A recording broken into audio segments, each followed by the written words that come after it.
ETV news में स्वागत है आप तमाम दर्शकों का। मैं हूं आबिद हुसैन।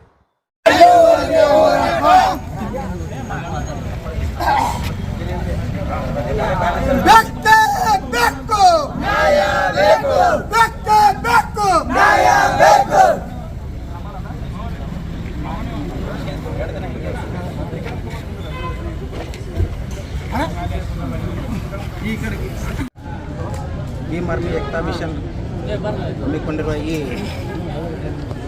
ಹೋರಾಟಕ್ಕೆ ನನ್ನ ಆತ್ಮೀಯ ಎಲ್ಲ ಭೀಮ ಬಂಧುಗಳಿಗೆ ಜನ್ಮಬಂಧನ ಹೇಳ್ತಾ, ನಾನು ಒಂದು ಹಾಸ್ಯಾಸ್ಪದವಾಗಿ ಹೇಳ್ತೀನಿ, ಯಾರು ದಯವಿಟ್ಟು ಬೇಜಾರು ಮಾಡ್ಕೋಬಾರ್ದು. ಯಾಕಂದರೆ ಇದಕ್ಕೊಂದು ವಿಶೇಷ ಹಾಸ್ಯಾಸ್ಪದದಿಂದ ಒಂದು ಮಾತುಗಳನ್ನು ಹೇಳಕ್ಕೆ ಇಷ್ಟಪಡ್ತೀನಿ. ಪೇಜಾವರ ಸ್ವಾಮೀಜಿಯವರು ಒಂದು ಹೇಳಿಕೆ ಕೊಡ್ತಾರೆ, ಸಂವಿಧಾನವನ್ನು ನಮಗಿಷ್ಟ ಇಲ್ಲ, ಇದನ್ನು ಬದಲಾವಣೆ ಮಾಡಿರಿ, ಹೊಸ ಸಂವಿಧಾನ ಬೇಕಂತ ಒಂದು ಸ್ಟೇಟ್ಮೆಂಟ್ ಕೊಡ್ತಾರೆ. ಆದರೆ ಈ ಪೇಜಾವರ ಮಠದ ಸ್ವಾಮೀಜಿಗೆ ನನ್ನೊಂದು ವಿಶೇಷವಾದ ಒಂದು ಮನವಿ ಅದ. ನಮ್ಮ ಈ ಮಠಾಧೀಶರ ಒಂದು ಏನು ಸಂಘ ಸಂಸ್ಥೆಗಳದಾವಲ್ಲ, ಪೇಜಾವರ ಸ್ವಾಮೀಜಿಯವರ ಕನ್ಯತ್ವವನ್ನು ಮೊದಲ ಪರೀಕ್ಷೆ ಮಾಡಬೇಕು. ಕನ್ಯತ್ವ ಅಂದ್ರೆ ಪೇಜಾವರ ಸ್ವಾಮೀಜಿ ನಿಜವಾಗ ಒಬ್ಬ ಮಠಾಧೀಶ ಆಗ್ಬೇಕಂದ್ರೆ ಅವ್ನ ಬಳಿ ಕನ್ಯತ್ವ ಅನ್ನೋದು ಬೇಕಾಗ್ತದೆ. ಆಯ್ತಪ್ಪ, ಭಾರತೀಯ ಸಂವಿಧಾನವನ್ನು ನಮ್ಗೆ ಚೇಂಜ್ ಮಾಡ್ರಿ, ಹೊಸದು ಬೇಕು ಅಂತ ನೀವು ಏನು ಹೇಳ್ತೀರಲ್ಲ, ನಿಮ್ಮ ಕನ್ಯತ್ವ ಇತ್ತು ಅಂದ್ರೆ ಅವಾಗ ನೀವು ಮಠಾಧೀಶ ಅಂತೇಳಿ ನಾವು ಒಪ್ಕೋತೀವಿ. ಇಲ್ಲಪ್ಪ ಅಂತಂದ್ರೆ ನೀನು ಮಠಾಧೀಶ ಆಗಕ್ಕೆ ಹೋಗಬೇಡ, ನನ್ನ ಜೊತೆ ನೀನು ಏನದ ಇಲ್ಲಿ ಹೋರಾಟಕ್ಕೆ ಬೀದಿ ಒಳಗೆ ಕುಂದ್ರಲಕ್ಕೆ ಬಾ, ಅವಾಗ ನೀವು ಒಬ್ಬ ಮನುಷ್ಯತ್ವ ಅಂತ ನಾವು ಒಪ್ಕೋತೀವಿ. ಬಾಬಾ ಮಠಾಧೀಶ ಪೇಜಾವರ ಸ್ವಾಮೀಜಿ ಲಿಖಿತ ರೂಪದಾಗ ಅತಿ 193 ರಾಷ್ಟ್ರದೊಳಗೆ ಅತಿ ದೊಡ್ಡ ಸಂವಿಧಾನ ನನ್ನ ಭಾರತೀಯ ಬಾಬಾ ಸಾಹೇಬ್ ಅಂಬೇಡ್ಕರ್ ಕೊಟ್ಟಂತ ಸಂವಿಧಾನ. ಇದನ್ನ ಬೇಡ ಅನ್ನಕ್ಕೆ ನಿನಗೆ ಏನು ಹಾಕದಪ್ಪ? ಇವತ್ತು ನೀವು ಒಬ್ಬ ಮಠಾಧೀಶ ಆಗಿ ಅಂತಂದ್ರೆ ಅದು ನನ್ನಪ್ಪ ಬಾಬಾ ಸಾಹೇಬ್ ಅಂಬೇಡ್ಕರ್ ಕೊಟ್ಟಂತ ಭಿಕ್ಷೆನೇ ಬೋಳಿ ಮಗನೇ ನಿನಗೆ. ಇದು ಬಿಟ್ರೆ ಮತ್ತೇನೂ ಇಲ್ಲ. ಸ್ವಾಮೀಜಿ ಅಂತ ನೀ ಏನು ಅನ್ಸ್ಕೊಂಡಿಲ್ಲ. ಇವತ್ತು ನಿನಗೊಂದು ಸೆಕ್ಷನ್ ಅದು, ಇದೇ ಸೆಕ್ಷನ್ದಾಗ ಬಂದು ನಾವು ಸ್ವಾಮಿ ಆಗಬೇಕು, ನಾನು ಇದೇ ರೀತಿ ಕೆಲಸ ಮಾಡ್ಬೇಕನ್ನಂತ ಒಂದು ಸೆಕ್ಷನ್ ಅದಪ್ಪ. ಆ ಸೆಕ್ಷನ್ ಒಳಗೆ ಇದೆ. ನಿನಗೇನು ಲಾ ಸೆಕ್ಯುಲರ್ ಗೊತ್ತದಪ್ಪ? ಲಾ ಸೆಕ್ಯುಲರ್ ಏನು ಗೊತ್ತದ? ನೀವು ಮಾತಾಡ್ತಿ, ಯಾಕೆ ಸಂವಿಧಾನ ಬದಲಾವಣೆ ಮಾಡ್ತಿ? ಸಂವಿಧಾನ ಬೇಡತ್ತೆ ಎದಕ್ಕೆ ಹೇಳ್ತಿದ್ದಿ? ಯಾಕೆ ಮನುವಾದಿ ನಿನ್ನ ಒಳಗೆ ಕಡಿಲಕ್ಕತ್ತದ ಸಣ್ಣಗೆ ಸಂವಿಧಾನ ಬಗ್ಗೆ ಮಾತಾಡ್ಲಕ್ಕ. ಎಲ್ಲಿವರೆಗೆ ನಿನ್ನಂಥ ಬೋಳಿ ಮಕ್ಕಳು, ಚಿನಾಲಿ ಮಕ್ಕಳು, ನಾಯಿಗಳು ಏನು ಬಗಳ್ತಾವಲ್ಲ, ಆ ನಾಯಿಗಳು ಬಗಳೋದ್ರಿಂದನೇ ಎಲ್ಲರೂ ಮೇಲೆ ಹೋಗ್ತೀರಿ. ಬಾಬಾ ಸಾಹೇಬ್ರ ಬಗ್ಗೆ ಬಗಳೋದ್ರಿಂದ ಮೇಲೆ ಹೋಗ್ತೀರಿ ಅಂತೇಳಿ ಬಳ್ಕೋತೇ ಹೋಗ್ತೀರಿ ನೀವು.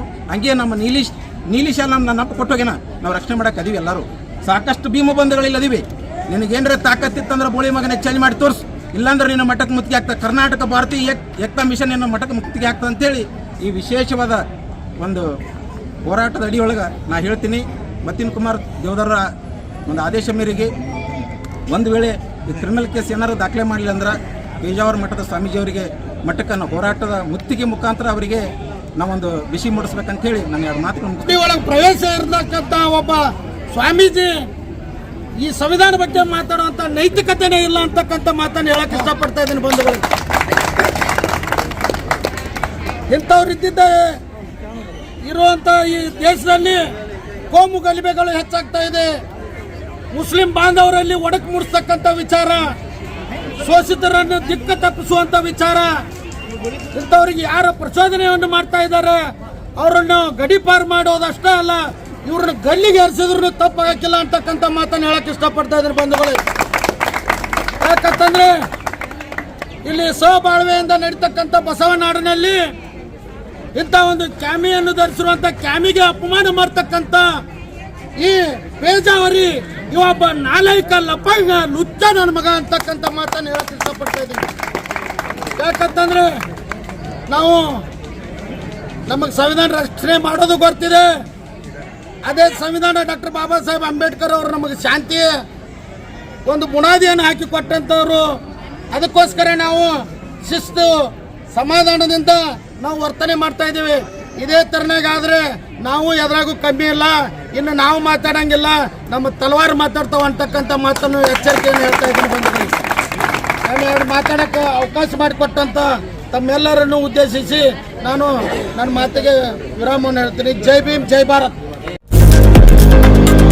लेटेस्ट न्यूज अपडेट्स के लिए YouTube एक्सप्रेस को सब्सक्राइब कीजिए, साथ में बेल आइकॉन को भी क्लिक कीजिए। साथ ही साथ लाइक, शेयर और कमेंट करना ना भूलिए।